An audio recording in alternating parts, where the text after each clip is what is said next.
Up at the front though, and with less than 100 k's to go, Alfie Cox had mustered an incredible surge and had passed all the traffic in front of him.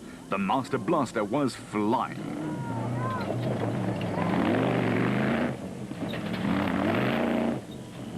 While his fellow defending national champion Hannes Grobler had gone by no less than 12 cars to get into second. A phenomenal drive.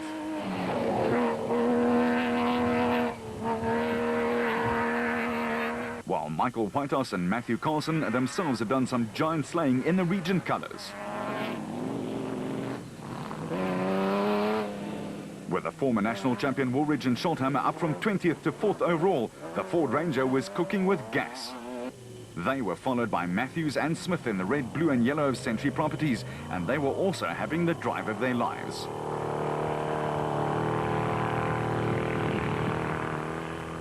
Hutchison and Bergman next scooted into view, and they just held station, trying to conserve with an eye on the second loop.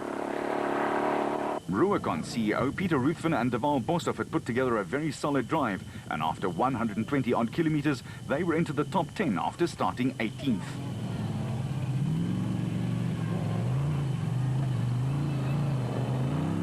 With Tollefson and Evans up from 25th, providing Nissan fans with a whole lot to shout about, despite having lost their trip meter. With DSP just ahead, Regent Racing's Class B dominators, the Cries were back in control and setting the pace. With Berthold and Houghton battling now without windscreen wipers, providing yet another job for Robin, like he needed more work. Voss and Leek was steady if unspectacular, but were still moving up the batting order due to their consistency.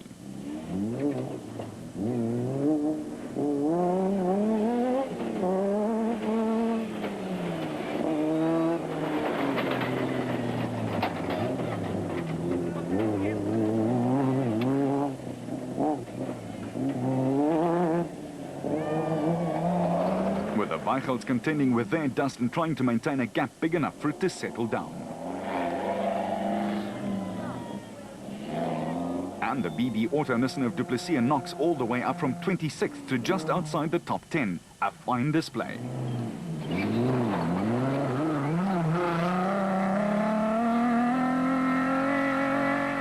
While the Raconics lads could see Labaskachny and Johan Gerber had experienced one or two small difficulties.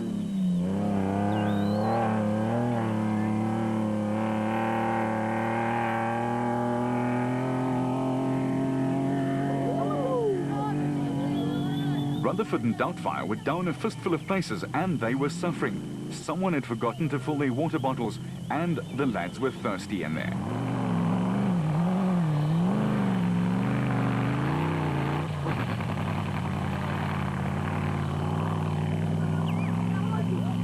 Rob Walk had the single-seater Super Pave Special going like a Boeing, and had gone from 28 to inside the top 15.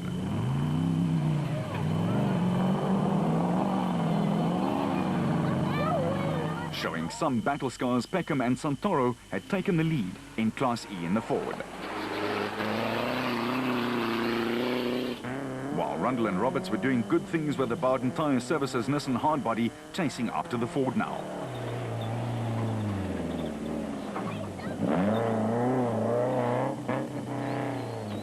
The riverbed was a place where you could really let her rip, and the boys did, van Tonda and Guelpa in the Ford Ranger.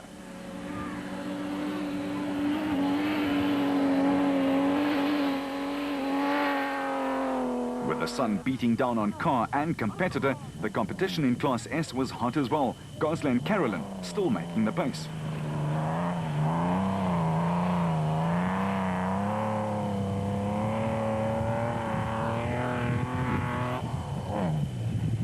With Ruicons, De Bruyn and Brits the filling in the sandwich in the battle of Class S. As they kept Richard Schilling and Chris Davies away from the Kopenhagen Hotel team in front of them.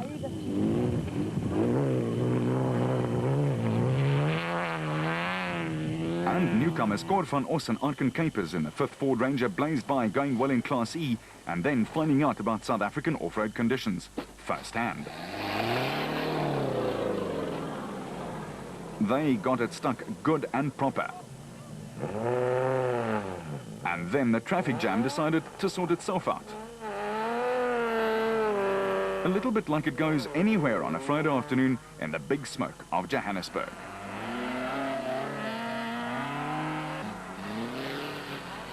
But with a little bit of help from the friends, a quick thank you, and off we go again. The husband and wife, Team George and Sharon Barkhuizen, have had a solid run in class this year. And after getting the Toyota lighter already, George decided to take the safe route.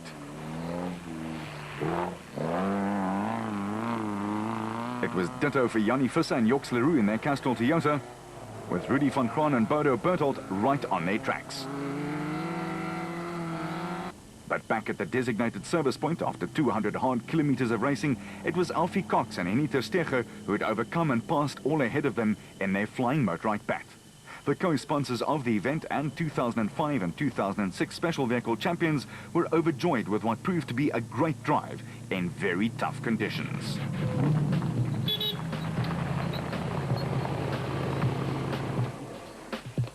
Okay, brakes fine, everything else fine.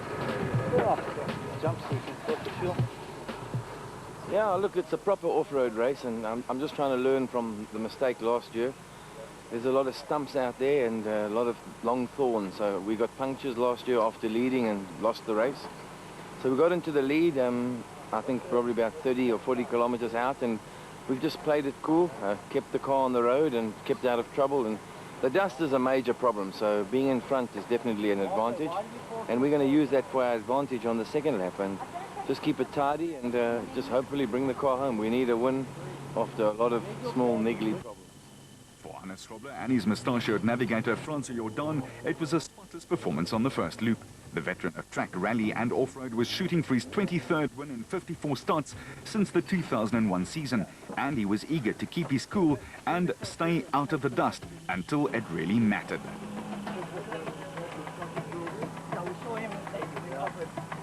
Yeah. Okay.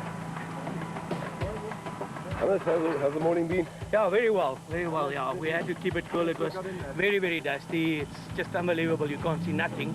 So we kept it cool and we stayed behind the guys till we got close to them, and then we passed them, you know.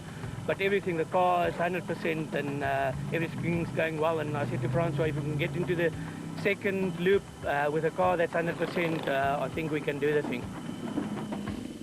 Yeah, we've had a good clean run, no problems. We've got a slight whine in the gearbox, so I'm not sure quite what that is, but otherwise the car's running perfectly. We battled this morning in the dust, I suppose, as everybody did, but starting 20th this morning certainly wasn't too clever, and we got stuck behind some of the frames, and it was very, very frustrating and tempting to sort of take some chances, but yeah, we had to keep it on the road and make sure everything's fine.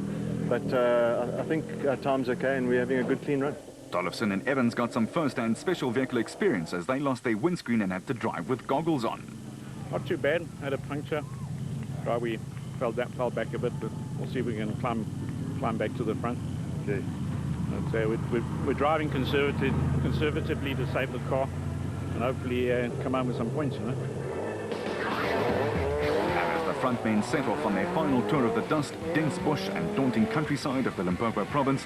The scene had been set for an enthralling afternoon's racing. Whitehouse and Carlson were coming in to take their 15-minute break, while Matthews and Smith were already on their way out. 5, 4, 3, 2. Force, winner of the last 3 races, brought it home 5th fastest in the production cars and seemed to be driving a clever race, conserving the Nissan Navara. While Hutchison and Bergman clocked the 2nd fastest time for the first loop, only bettered by Matthews and Smith. For Shamir Variawa, the news wasn't good.